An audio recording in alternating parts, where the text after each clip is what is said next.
निगाहे गर्म क्रिसमस में भी रही हम पर, हमारे हक में दिसंबर भी माह जून हुआ। नमस्कार, मैं हूं राजीव और आप देख रहे हैं घूमता हुआ आईना।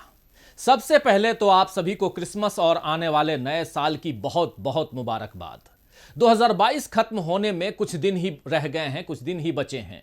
याद पड़ता है दोस्तों कि 2022 तक किसानों की आय दोगुनी करने का वादा 2016-17 के आम बजट में मोदी सरकार ने किया था। खैर कोई बात नहीं, अब भी इस वादे को पूरा करने में 4-5 दिन तो बाकी हैं। लोग तो कहते ही हैं कि मोदी है तो मुमकिन है, शायद मुमकिन हो जाए। मोदी जी के मुरीद तो यह भी कहते हैं कि साहब की लाल आंखों से चीन डर जाएगा। शायद इसीलिए सरकार ने इस शीतकालीन सत्र में तवांग में दोनों तरफ की सेनाओं की झड़प पर बात होने ही नहीं दी और विपक्ष रोज रोज सवाल ना करे, उससे बेहतर यही है कि शीतकालीन सत्र ही अनिश्चितकाल के लिए स्थगित कर दिया जाए। वैसे भी राम सेतु, आपने सुना होगा नाम राम सेतु का, तो राम सेतु के मुद्दे पर संसद में सरकार के जवाब से बीजेपी की खूब किरकिरी हो रही है। कहां तो कांग्रेस और यूपीए सरकार को घेरने के लिए बीजेपी ने राम सेतु को जरिया बनाया था, आप सबको याद होगा, मगर इस बार सेतु से बीजेपी सियासत में आर पार नहीं कर सकी। वैसे भी अभी देश के जो हालात बन गए हैं उसमें बीजेपी जो भी चाल चले सब उस पर ही उल्टे पड़ रहे हैं, भारी पड़ रहे हैं। वैसे भी अभी देश के जो हालात बन गए हैं उसमें बीजेपी जो भी चाल चले सब उल्टी ही पड़ रही हैं। भारत जोड़ो यात्रा को रोकने के लिए कोरोना का बहाना बिल्कुल सटीक बैठ रहा था, लेकिन यहां भी बीजेपी अपने पैरों पर कुल्हाड़ी मारती नजर आई। एक तरफ संसद में पूरी सरकार मास्क के पीछे दिखाई दी और दूसरी तरफ सार्वजनिक तौर पर सबके मास्क उतरे नजर आए। मास्क की इस राजनीति ने बीजेपी के नकाब ही उतार दिए। ऊपर से राहुल गांधी दिल्ली पहुंच गए। बीजेपी तो उनके लिए दिल्ली दूर मान रही थी, लेकिन 108 दिन तक लगभग 3000 किलोमीटर का सफर तय करके राहुल गांधी भारत जोड़ो यात्रा को लेकर दिल्ली पहुंच ही गए और दिल वालों की दिल्ली ने दिल खोल कर उनका स्वागत किया। लाल किले तक राहुल गांधी पहुंच गए। यह बात बीजेपी को बहुत परेशान कर रही है। वैसे भी बीजेपी समझ नहीं पा रही है कि राहुल गांधी नाम की इस चुनौती से वो कैसे पार पाए। राहुल पर शाब्दिक हमले हुए, उनकी छवि बिगाड़ने की कोशिश हुई, इसके लिए हजारों करोड़ों रुपए बीजेपी ने झोंक दिए और अब राहुल गांधी कह रहे हैं कि उन्होंने बीजेपी के रुपयों में आग लगा दी है। वैसे वाकई यह समझना मुश्किल होता है कि आखिर राहुल गांधी चीज ही क्या है। कोई उन्हें लगातार निशाने पर लेता रहा। उनके जूते, टी शर्ट, रुकने, झुकने, हाथ पकड़ने, हंसने, मुस्कुराने, हर बात को ध्यान में देख करके उन पर टिप्पणियां करता रहा, लेकिन उन्हें कोई फर्क नहीं पड़ता। उन्हें न पत्रकारों के सीधे सवालों से डर लगता है, न लाखों की भीड़ में घुसने से डर लगता है और लोगों से बेधड़क मिलने जुलने से उन्हें कोई परहेज ही नहीं है। मौसम कोई भी हो, वो रोज 25-30 किलोमीटर पिछले 3.5 महीनों से चल रहे हैं और अब तो दिसंबर की ठंड में जून जैसे हाफ टी शर्ट में नजर आ रहे हैं। लगता है कि अकबर इलाहाबादी ने राहुल जैसे किसी जुनूनी इंसान के लिए ही लिखा था कि हमारे हक में दिसंबर भी माह जून हुआ। राहुल गांधी ने तो मौसम और सियासत दोनों को अपनी मजबूती के आगे तेवर बदलने पर मजबूर कर दिया है। अब देखना यह है कि भारत जोड़ो यात्रा की सफलता और अगले साल के विधानसभा चुनावों को देखते हुए बीजेपी के तेवर किस तरह बदलते हैं। तो आइए दोस्तों, आज आईने की नजर से पड़ताल करेंगे कि राहुल गांधी के लाल किले पहुंचने से कैसे करवट लेती है देश की सियासत। क्या भारत जोड़ो यात्रा की कामयाबी से बढ़ रही है कांग्रेस की ताकत, और यह भी देखेंगे कि क्या भारत जोड़ो यात्रा का विरोध बीजेपी को महंगा पड़ा है। लेकिन पहले सुनते हैं राहुल की यह बात, जरा सुनिए ध्यान से। आप देखो, मजे की बात मैं आपको सुनाता हूं। नरेंद्र मोदी जी ने हजारों करोड़, सुनो सुनो, देखो मैं तपस्या और मोहब्बत की बात आपको समझा देता हूं, बता देता हूं और आप सब इसको समझोगे। नरेंद्र मोदी जी ने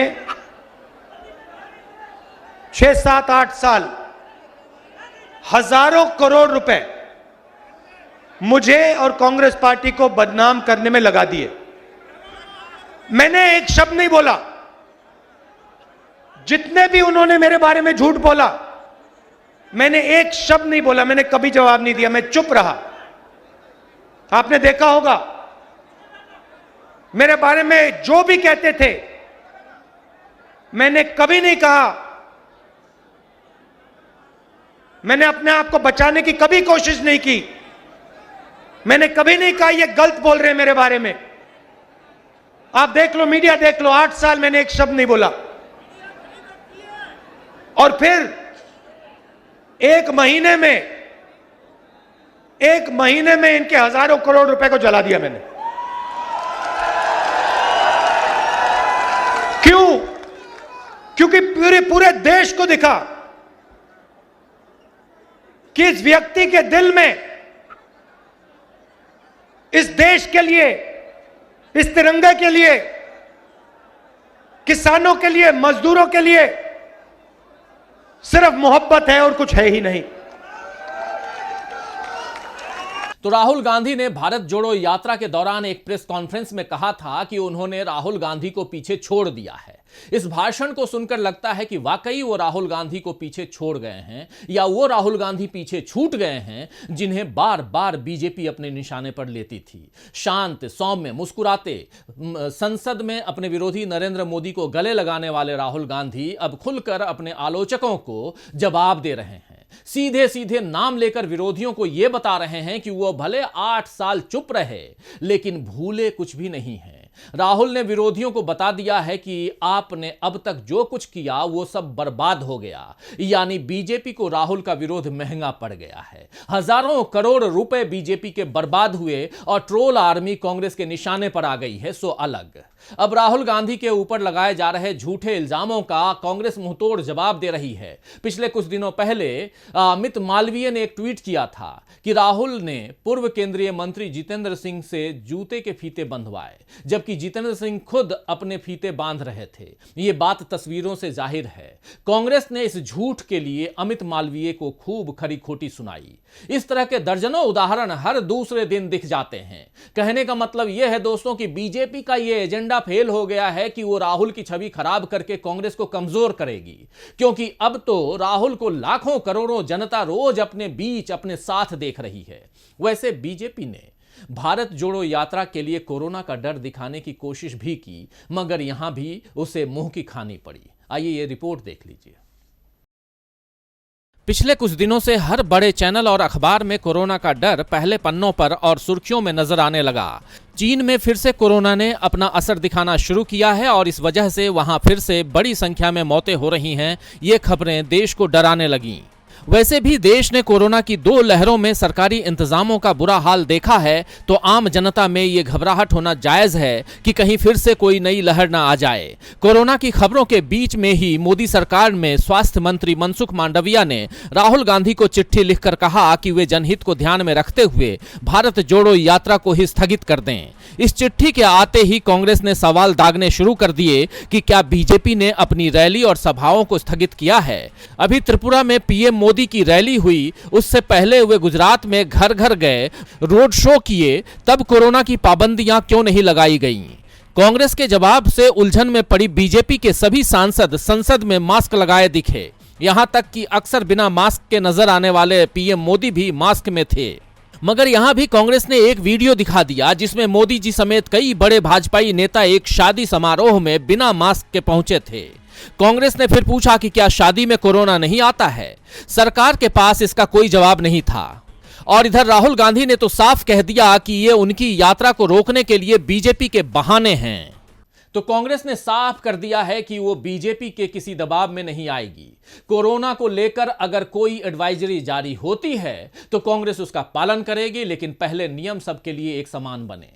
बीजेपी का यह दांव बूमरैंग साबित होता दिख रहा है, यानी अपने दांव में बीजेपी चित्त हो रही है। ऊपर से कोरोना की खबर के कारण शेयर मार्केट भी चित्त ही रहा। आमतौर पर दिसंबर के आखिरी दिनों में शेयर बाजार के खिलाड़ियों को सांता रैली का इंतजार रहता है, जिसमें शेयरों के भाव बढ़ते हैं। मगर इस बार क्रिसमस के पहले का शुक्रवार शेयर बाजार के लिए ब्लैक फ्राइडे साबित हुआ। सरकार महंगाई कम नहीं करवा रही, रोजगार उपलब्ध नहीं करवा रही है और अब शेयर मार्केट के भी बुरे हाल हैं, यानी हर तरफ से मुश्किल बढ़ती जा रही है। ऊपर से लोग घबरा रहे हैं कि अगर फिर से कोरोना आया तो क्या करेंगे। लेकिन मशहूर वायरोलॉजिस्ट डॉक्टर गगनदीप कांग ने बताया है कि भारत में कोरोना वायरस की नई लहर का संकेत नहीं है, बस सावधानी की जरूरत है। उधर राहुल गांधी भी ऐसा ही संदेश भारत जोड़ो यात्रा में देते आए हैं। तभी तो कांग्रेस के साथ न रहने वाले लोग भी अब राहुल गांधी के साथ आ रहे हैं। भारत जोड़ो यात्रा जब दिल्ली पहुंची तो मशहूर अभिनेता और राजनेता कमल हासन राहुल गांधी के साथ कुछ दूर तक चले। इससे पहले पूजा भट्ट, अमोल पालेकर, स्वरा भास्कर, आनंद पटवर्धन, मेधा पाटकर, पूर्व नौसेना अध्यक्ष एडमिरल रामदास, मुक्केबाज विजेंद्र सिंह, वरिष्ठ वकील प्रशांत भूषण, पूर्व आरबीआई चीफ रघुराम राजन, तुषार गांधी, प्रहलाद टिपानिया, सुप्रिया सुले, आदित्य ठाकरे और कनिमोझी, ऐसी कई दिग्गज हस्तियां राहुल गांधी के साथ भारत जोड़ो यात्रा में चली। दरअसल ये सब चाहते हैं कि एक लोकतांत्रिक और धर्मनिरपेक्ष भारत फिर से बने। हमारे संविधान की प्रस्तावना का आधार में भी यही मूल्य हैं जिन पर पिछले 9 सालों में लगातार हमले हुए हैं। राहुल गांधी के साथ चलने वाले सब लोग कांग्रेसी नहीं हैं, बल्कि कईयों के साथ तो यूपीए शासन में कांग्रेस का टकराव हुआ है। फिर भी आज वे भारत जोड़ो यात्रा का समर्थन कर रहे हैं तो इसीलिए क्योंकि आजाद भारत के इतिहास में इस कदर विध्वंसकारी राजनीतिक सत्ता कभी भी नहीं देखी गई है। कांग्रेस देश की प्रमुख विपक्षी पार्टी है, लेकिन फिर भी देश को कांग्रेस मुक्त भारत बनाने का आह्वान बीजेपी ने किया था, जो सरासर लोकतंत्र का अपमान था। ऐसे अपमान के कई और उदाहरण पिछले 9 सालों में सामने आए। इसीलिए राहुल गांधी भारत जोड़ो यात्रा निकालने की जरूरत महसूस कर रहे थे। अब जो यात्रा निकल पड़ी है तो लोग खुद उसमें शामिल होने उमड़ रहे हैं। इससे पता चलता है कि इस देश का डीएनए हमेशा प्यार और भाईचारे वाला रहा है, मगर बीजेपी राजनीति के कारण धार्मिक ध्रुवीकरण के एजेंडे को बढ़ाती रही, जो आखिरकार नफरत की ओर देश को धकेल रही थी। तो बीजेपी ने राम मंदिर की राजनीति से ही सत्ता का शिखर छुआ है। बीजेपी जानती है कि वो हिंदू मुसलमान वाला नैरेटिव अगर छोड़ देती है तो सत्ता से बाहर होने में उसे वक्त नहीं लगेगा। इसीलिए कभी अयोध्या, कभी मथुरा, कभी काशी, कभी जम्मू कश्मीर, कभी खुले में नमाज तो कभी मदरसों पर निगाह, कभी लव जिहाद तो कभी हिजाब, कभी 3 तलाक का मुद्दा तो कभी कुछ और बनाती है। इसे बीजेपी लगातार 2 बार सत्ता में तो इससे आ गई है। कई राज्यों की सत्ता भी उसे मिल गई है, लेकिन बीजेपी देश की सबसे मालदार पार्टी भी बन गई, मगर जनता ठन ठन गोपाल बनी रही। जो था वो सब नोटबंदी, जीएसटी और लॉकडाउन में चला गया। अब हालत यह है कि सरकार मुफ्त में अनाज को भीख के तर्ज पर दे रही है। क्या भिखारी बनने को ही अच्छे दिनों का आना कहते हैं? जरा इस रिपोर्ट को देखिए। कोरोना लॉकडाउन के दौरान मार्च 2020 में सरकार ने देश के 80 करोड़ लोगों को मुफ्त राशन देने की शुरुआत की थी। बाद में इस योजना को कई बार बढ़ाया गया, खासकर चुनाव से पहले। अब 2023 में फिर से कई राज्यों में विधानसभा चुनाव होंगे और उसकी हार जीत का असर 2024 के आम चुनाव पर भी पड़ेगा। इसीलिए सरकार ने अब नेशनल फूड सिक्योरिटी एक्ट के तहत 81 करोड़ 35 लाख गरीबों को 1 साल तक मुफ्त राशन देने का फैसला लिया है। अब तक जो अनाज मिल रहा था वो प्रधानमंत्री गरीब कल्याण अन्न योजना के तहत दिया जा रहा था। अब सरकार ने नेशनल फूड सिक्योरिटी एक्ट में इस योजना का विलय कर दिया है। इस फैसले को चुनाव के मद्देनजर मास्टर स्ट्रोक बताया जा रहा है। सरकारी अधिकारियों ने इसे नए साल का तोहफा बताया है, लेकिन उन्हीं सरकारी अधिकारियों से पूछना चाहिए कि जनता के पैसे से अगर जनता को ही खाना दिया जा रहा है तो इसे तोहफा कैसे कहा जा सकता है? क्या यह सरकार की जिम्मेदारी नहीं है कि वो लोगों को भूखा न सोने दे? प्रधानमंत्री समेत समूची सरकार का काम मौज करना नहीं बल्कि लोगों की सेवा करना ही है, और अगर वो ऐसा कर रहे हैं तो इसमें एहसान जताने वाली कौन सी बात हो गई? सवाल तो यह भी है कि आखिर 80-81 करोड़ लोगों को मुफ्त अनाज देने की नौबत ही क्यों आई? अगर सरकार हर साल 2 करोड़ रोजगार के अपने वादे को पूरा करती तो लोगों के पास नौकरियां होती, कमाने के साधन होते और खर्च करने की गुंजाइश भी होती। मगर अभी आलम यह है दोस्तों कि केंद्र सरकार में ही 10 लाख के करीब पद रिक्त पड़े हुए हैं। राज्यों के खाली पद उसमें अगर जोड़ दिए जाएं तो यह संख्या और बढ़ जाएगी।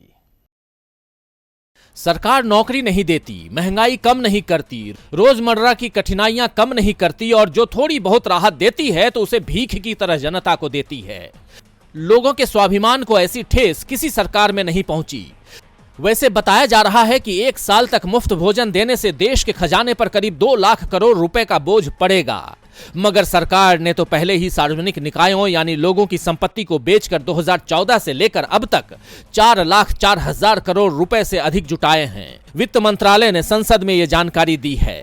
जब सरकार देश की संपत्ति बेचकर खजाने में धन भर रही है तो उस पर पहला हक इस देश की जनता का ही है, लेकिन अभी तो 2-4 उद्योगपतियों की जेबें ही भर रही हैं।